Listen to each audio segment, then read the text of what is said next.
Hi, I'm Connie. I've been at First Church now since 2017. Some of you know that I like to journal. It's a practice I started way back in junior high. I keep a record of my day. Journaling slows my pace. It forces me to stop and reflect. I write down my joys, my accomplishments. I share my frustrations and my sorrows. For me, as a verbal processor, my words are my most meaningful way to capture my true thoughts and true feelings. Over the decades, however, I've noticed that my recordings lessen when I am struggling or going through a difficult time. It's like my words are too heavy to get out onto the lined pages. So they slowly decrease until days, weeks, and even months go by without a record. As followers of Jesus, we tend to hang on to our grief or deny it exists. We stuff our feelings down inside and we tell ourselves things like, oh, just get over it. Move on. No one wants to see you crying and carrying on. I need to just be strong and trust God more. Do you have thoughts like that? On Ash Wednesday, Pastor James invited us to enter into this season of Lent in a posture of lament. We were challenged to sit with our sorrows in the presence of God, honest, open, expressing our deepest pains. I know that for me, if I hold on to my hurt and I don't express it, grief will become the burden that I carry around with me like baggage until it bursts out into physical, emotional, social, and even crippling spiritual and debilitating deformities.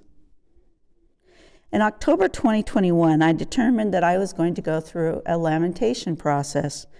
I know it wasn't leading up to Easter, it was October.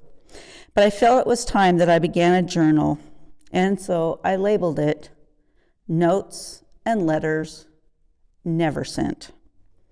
I poured out my most personal, private, raw, and real writing. I wrote notes and letters, and I addressed them to the ghost of my past. Former friends, family members, ones who I loved or thought loved me. Relationships that were broken, lost, gone. I lamented the regrets, the angry words, the misunderstandings, sad and bitter endings.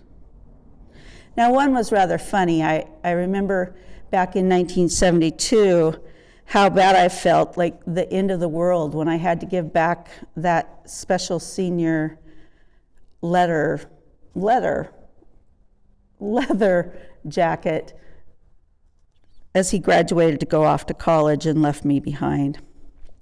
Most were more serious entries, often smeared with tears when I realized that some ghosts had actually died. Ghosts who have been haunting my dreams and appearing whenever a movie came on or a song on the radio. The deepest loss was for my best, most first love of my life, who committed suicide, and I never got to say goodbye. Notes and letters.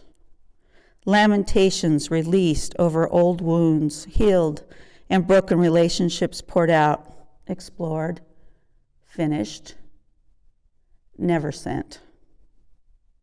I wrapped up that journal with a long black string when my New Year journal began, but I know it's available to me in case I need to write again. I'm reminded that during this time, this season of Lentamente, slowly, that I do need to lament slowly.